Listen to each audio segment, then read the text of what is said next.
2019 not-for-profit strategy piece presentation.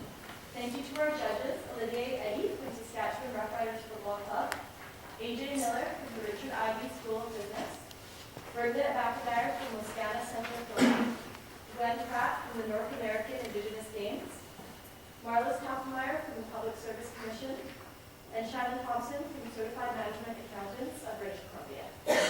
Competitors will have 20 minutes to present, a maximum of 20 minutes. Immediately following the presentation, judges will have a total of 5 minutes for questions. I will show time cards at various intervals to indicate the remaining time, and will stop any speaker who exceeds the maximum time limit. No questions, comments, cell phones, or picture taking will be permitted from the audience. The audience will only be permitted to applaud following the question and answer period. The audience is banned from any material that bears the name or symbol of a competing university, and we ask the audience exit the room immediately following the question and answer period. Competitors, you may begin whenever you're ready.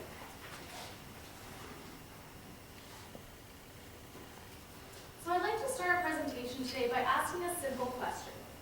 What do athletics represent to you? Well, they represent multiple things: quality of life, opportunity, and something to take pride in. Athletics unite families, communities, and bring together nations across the globe. And the North American Indigenous Games have been representing the ideals and benefits that athletics offer for almost 24 years. Wow. But currently, your organization, Mr. Pratt, is facing some issues. You're having trouble finding the resources to fund and organize the 2014 Indigenous Games in Regina, Saskatchewan. That's where we come in. Hello, thank you for coming and welcome to our presentation. My name is Hillary and I'm joined today by my colleagues Jordan and Nathan. So I'd like to give you a brief overview of our recommendation. It starts with some cost reduction, legacy focus, and also some cash generation for the NGA to advance your organization and help it grow for the future. The results of this are significant cost savings and a lasting legacy for your organization to continue on. Now I'll go through our agenda for today. I will talk about issue identification, and then Jordan will walk you through an analysis and the decision criteria we use today to conclude the recommendation that we have. Next, I will walk you through our alternatives, and Nathan will discuss our recommendation in depth, implementation, some risks and contingency planning, and a conclusion. So what's the real issue here? Well, the sustainability of the games is at risk. Right now, there's limited funding to accommodate all of over 5,000 athletes that are attending the games in July of 2014. And there's also some issues with the legacy continuing on. So we really took these issues into consideration when developing our recommendation for Mr. Pratt here. Now I'll hand things off to Jordan, who will discuss the analysis that we conducted. Thank you, Hillary. So for our analysis, we looked at two aspects. We looked at the past performances and how to be moving on to the future as well. And with that, we looked at the positives and negatives of both of these. First of all, for the positives, there's been a lot of support from the governments for the organization. We've seen from the federal and provincial governments $3.5 million in support for the cause, for the event. And as well, the Regina and municipality also provides $1 million. So in total, there's over $8 million in support, which is very significant. That helps a lot of helps with operation, and it's a very main cause for how this event can continue to be operating. As well, there's a lot of cultural significance in this event. There has been a lot of success from this legacy, and it's something we want to continue to be focusing on. Because the current youth, as they go through this event, it's very memorial in their childhood. They look back on it, they think of the values, think of the culture, and then in the end, it's a way of getting a healthy atmosphere, healthy lifestyle, health for these kids as well, for how they grew up. And with that, we've seen success. We want these youth to be coming back as alumni to support the event. And lastly is succession planning. There's been standards in place from the North American Indigenous Games with their council. And these planning, it's more a succession plan in order to be used as a platform to compare to last year's and see the success and work on that through accommodations and see how they'll be operating for the next year as well. So when we're looking at the negatives, there is also a side part to that for the posting standards that these could be potentially restrictive in order to pass any new regulations. The council has to approve it, so that could be something that's time consuming. That's something I just wanted to mention. And as well, for the flood pool baggage, it's something that we also didn't think was very significant, but we wanted to mention it just in case. And the CEO, Mr. Pratt, kind of seen more as an opponent of the provincial government because of this fight for his struggle, his battle to support and ensure that his own people are not being left out. So again, I just want to mention that. But as well for the negatives, there's very limited resources. It's really difficult to have an event of this size with limited funds. These funds are essential. And it ties into the limited and lack of corporate sponsorship. This is something that needs to be addressed because in order to be sustainable, have an event of this size, that corporate sponsorship is needed. So moving forward, we've seen success with the Canadian Summer Games in ensuring infrastructure contracts. They can bring in $5 to $10 million with these contracts, and we want to be seeing this as more of an opportunity to follow in their footsteps because that's very significant and something that we can be following in order to ensure that we can be doing the same. And then next, for raising the bar, it's just meaning improve the efficiency, make improvements all around, whether it's for the players or for the organization. We want to make sure that there's more efficiencies and, so to speak, that everyone is playing the top of the game. And lastly is that social legacy. We want to make sure that this is being continued and that the success is continued for the future events as well. We want to make sure that the alumni is coming back. These volunteers are very crucial for it, that the current youth involved in the events that can be coming back as alumni and supporting it in the future years as well. Then moving on for more the side of the negative. The corporate sponsorship, as I've been mentioning, has been an opportunity, it's been more of a weakness. It is very competitive. It is very challenging to get that for not-for-profits and for-profits. These dollars are very challenging to get and very hard to secure. And that's why we're here today. We want to be focusing on recommendations for you guys to help solve that.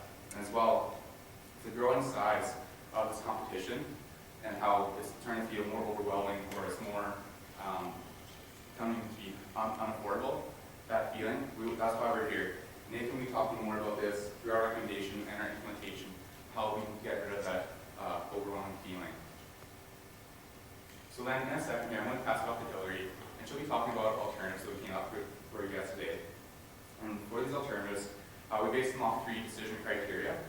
The first one that improves the finance position, that's more focusing on financial sustainability, for the short term and for the long term as well. And second, that supports that cultural mandate, that success for social legacy is continued. And lastly, that is feasible for the 2014 games, because these are the ones that are coming up in 10 months and that we have the main concern for. And I'll be passing it back to Hillary, and she'll be talking about alternatives. Thank you, Drew. So we evaluated 3 alternatives for you, Mr. Pratt, and your organization. The first is to focus on the legacy of the organization. The second is to really take a hard look at what everything is costing and maybe look at reducing or trimming the fat, so to speak, of the costs that the games are employing. And the third, as I mentioned, is cash generation. So legacy focus. This has many pros because it supports the cultural mandate of the games in general. It really brings together the cultural and the visual aspects as well as the athletics and continues that legacy of uniting them as one. It is feasible for the 2014 games because you were looking at creating a sports circle in Regina here or building a physical monument, and we believe that this is something that can be achieved in the short term. And it really just addresses the overall preservation of the quality of these games. Some negatives, though, to this legacy focus is that it doesn't really address the logistical issues of accommodating and feeding over 5,000 people, and it ignores the financial needs of the organization. So the next alternative we evaluated was cost reduction. So this, of course, improves the financial position of your organization. However, there are some issues with this because it doesn't really support the cultural mandate, and it's more of a long-term implementation. So it might not be something that can be implemented right away within the next 10 months for the 2014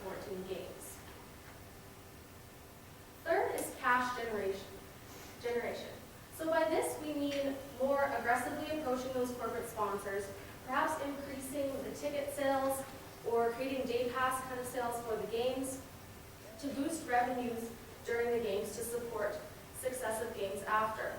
Of course, as I kind of alluded to, it improves the financial position of your organization. And it is something that can be done in more of the short term. Approaching these sponsors can happen within the next 6 months, as Nathan will go into in our implementation. However, once again, it kind of ignores the cultural mandate and strays away from the overall uniting the Aboriginal community. And you did have difficulties with securing the corporate sponsors in the past, and as Jordan had alluded to before, there's quite a bit of competition for this corporate sponsorship. So that's something that we really wanted to take into consideration when we looked at this cash generation alternative. Now, I'll walk you through our decision matrix. So as you can see, none of these alternatives really reach all three of our decision matrices. So what we did is we kind of looked at taking a more holistic approach and incorporating all three of these things into our recommendation, as Nathan will discuss. Now I'll hand things off to Nathan. All right. Now, sport is more than a single acknowledgement of any individual athletic feat. I think as the 2014 Olympics come upon us, we all start to don our maple leaves, stock up on maple syrup, and see a proliferation of the word "a" at the end of our sentences. We all understand what meaning sport has in a cultural context. Now, in this sense, the NAIG is no different. It represents an opportunity for Native Americans to come together from across Canada and North America to celebrate culture and to examine kind of their social fabric while getting together for a big cause, which is sport. In this sense, we wanted to look at how we wanted to not only look at this event and the logistics and financial issues that surround it, but also looking at the legacy that the Games will have, not only Saskatchewan, but in the many NIG events that will happen in the future. So in terms of implementation, we have 5 key objectives that we want to address. First is that we want to look at securing the U of R as the NAIG village. Now, in looking at this, you discussed kind of some of the difficulties you had with getting the school division on board as housing venues. Now, we believe that getting the U of R venue not only allows you to look at those housing issues, but also offers the chance to have athletic venues and a local village. Now, there's an Aboriginal center on campus at Regina that we believe would be perfect to host the village for cultural events for the national for NAIG. Now, in terms of housing considerations, it is in July. There won't be as many classes happening. We do believe that it will be more than enough possibilities to house the participants in the games, and lastly, athletic venues in terms of gyms, tracks, and so forth. So ultimately, we believe that we can really create a village at the U of R in terms of putting on cultural events, in terms of hosting venues, in terms of bringing all the people together in one area, so that when they're not at their given events and they're not perhaps at the cultural events, they can still hang out together and really focus on the cultural meaning of NAIG.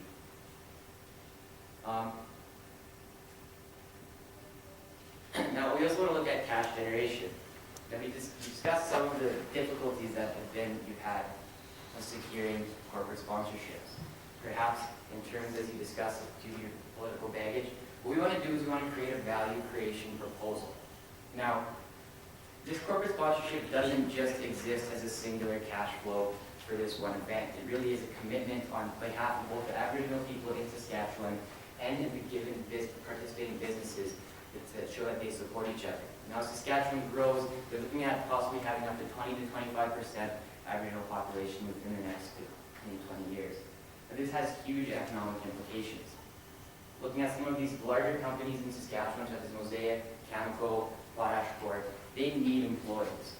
And what better way to show their support for Aboriginal youth than to put their money where their mouth is and allow the students and the youth who are participating to see that these companies are here to support them. And we also want to look at other companies, perhaps such as SIGA, that are large current employers of Aboriginal people. Now, in the medium term, in terms of legacy creation, we discussed creating a provincial Indigenous sports circle. Now, we believe this is a great opportunity to support the movement of Aboriginal youth sports in Saskatchewan. So we want to create a vision plan. What exactly do you expect from the circle?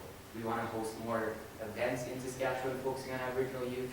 What types of opportunities do we want to in terms of outreach and getting people involved in Aboriginal sport, and so forth. And then we want to approach relevant stakeholders, some of the ones that we thought would be relevant to Sask Sport, FSIN, the committee that you put together, kind of looking at putting on this event and bringing your knowledge in terms of planning, in terms of what some of the cultural contexts are of outreach for Aboriginal youth. Now, as we discussed, cost reduction is something that we looked at. You, Mr. Pratt, discussed your concern that the NAIG was getting too big. And in understanding the financial reality of the situation in terms of comparing NAIG to some of the larger sporting events that go on within Canada, such as the Canada Games, such as the Pan Am Games, that's something that really resonated with us. So what we want to do is we want to scale down future NAIG so that we can understand, so that financially it's a more feasible event. So what we want to do is we want to reduce the duration from 15 to 12 days. Now, this doesn't seem like a huge amount, but considering what we calculated in terms of your $13 million estimate for these games, that in the Regina Games, if we were able to do this, you would see cost savings of about $2.6 million. Now, that would bring you down to kind of what you believe your current operating budget is of just over $10 million. Second, you want to restructure the age categories.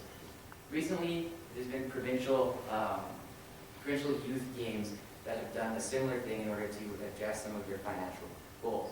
They've shrunk the age categories of people that are available to participate.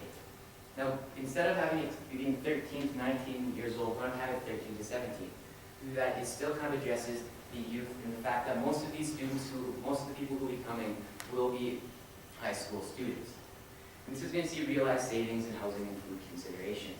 We're looking at you're looking at about 5,000 athletes for the current games, and by doing this, we look at bringing it down to about 4,000, which we believe in the broad scheme of things is a much more manageable goal. But we have to look at doing this on a broader scale. We are not sure kind of what your abilities are to do this in the short term, from 10 months, but in the long-term sustainability of NAIG, we believe that it's an important consideration. And in terms of legacy creation, we want to change the bid process. Currently, the bid process happens 2 years in advance of the upcoming games. The issue we have with this is the fact that whoever is holding the next game doesn't know and doesn't have the opportunity to perhaps attend the current games. Now, we believe this is extremely important. Discuss the fact that through data sharing is how the knowledge is kind of passed on. We believe by changing this bid process to 4 years in advance, it allows the upcoming committee members and planners to attend your games and understand kind of the tacit knowledge that comes along with holding an event like this. It allows them to participate, to understand the cultural implications, to look at some of the successes, perhaps some of the difficulties that past NAIG holders have held. So of course we want to invite the bid winners to attend the current games. We want to specifically focus on that knowledge transfer, have them working hand in hand with the current planning committee. So in terms of some of the risks and contingencies that we want to look at addressing that may arise with our recommendation. Now, first, the reduction of athletes is not approved. We still believe that kind of downsizing and scaling down the event is extremely important in terms of creating sustainable cash flows, in terms of housing, logistical issues. So in that sense, we may want to consider splitting the competition into smaller events. Now, there's 15 sports that we weren't sure what they were, but there is the possibility of perhaps having some separate depending on the size and whatnot. And again, there's the possibility of perhaps changing age groups, maybe have a senior and junior categories, things such as this. Now, if corporate sponsorships are not secured, we believe that this face-to-face interaction and this commitment to the economical issues and employment issues that these corporations will face is key. Now, we believe that economic climate in Saskatchewan is conducive to corporate sponsorship, and we believe that if you are able to show what value the corporations will receive from funding your games, we really don't see how they turn that down. Now lastly, the university does not approve housing considerations. We want to approach the university with a proposal plan, but at the same time, we don't want to continue what you've been doing in pressuring the school division to kind of accept the school division in terms of accepting your proposal and having it in the gyms. So if the university is not approved, that's held in consideration that the school is still a legitimate backup plan. So ultimately, in conclusion, in understanding the cultural significance and the social fabric of the Indigenous culture and what NAIG plays in that, we believe that we've crafted a recommendation that really touches on all of the bases in terms of what we want to do, in terms of hosting a successful event here in Regina, in terms of putting together opportunities for future successful NIG games, and in terms of pursuing the future of Indigenous and Aboriginal sport in Saskatchewan. So with that, we'd like to close our presentation and open the floor to any questions. Your name and begin. Just a question. You've identified a number of factors in here, but I wondered if you had any thoughts about the volunteers and volunteer recruitment as one of the factors in the staging of these great games. We really just wanted to look at improving the financial sustainability of the games right now. So we more so focused on just the cost reduction and focused on the athletes because they are the most expensive to put up in the hotels and feed and whatnot. So we really just more so focused on the athletes.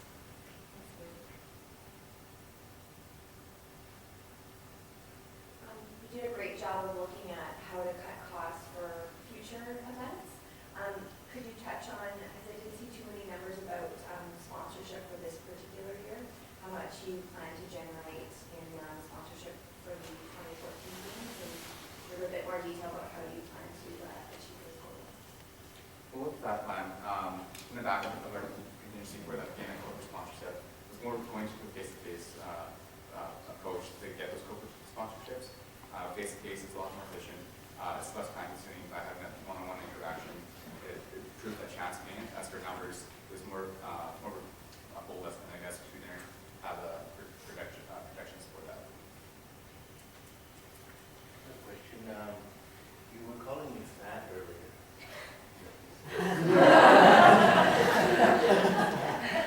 You're trimming it fat. You're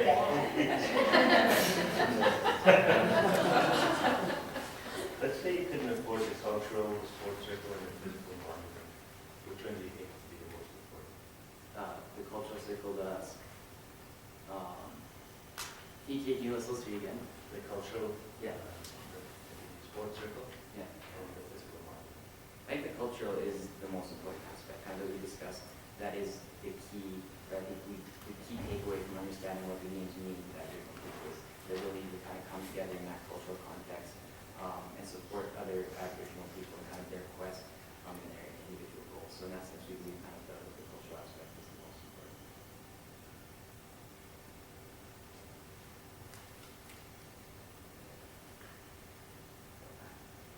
How do you see cutting down the age category by impacting sort of your own sponsorship and sort of marketing games? I don't see it being a huge issue. As discussed, there have been kind of provincial junior games that have done very similar things recently in terms of cutting that age down. And though it might be disappointing to some of those older people on the older fringe of it, ultimately how we look at it is the fact that it still kind of addresses all those high school age groups. So you may not have the one or two people who have just graduated being able to commit or to be able to be included. But we still believe that in terms of marketing that to high school students, that it's not going to have a huge impact on kind of who's getting out. And your engagements with the University of Regina, what's the value proposition?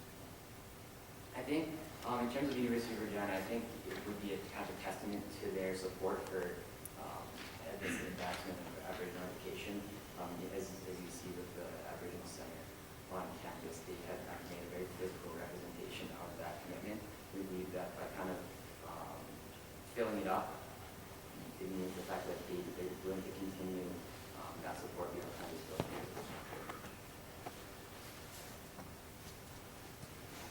Part of the mission of our team is to raise the bar. Can you defend that when you say you want to reduce some of the athletes? How does that kind of affect the long term and how the competition is seen? I think that raising the bar is really about creating efficiencies in the competition. So less people means that they can possibly have more nicer accommodations, more efficient operations as far as lunch goes and that kind of thing. So it would make things, efficiency is definitely a key factor in raising the bar. Another thing is that that beautiful Aboriginal Centre on the Regina campus really is just a magnificent monument. So the fact that people are coming to Regina and spending time in this amazing building and really uniting, I think, would definitely make Regina stand out for a host. I think that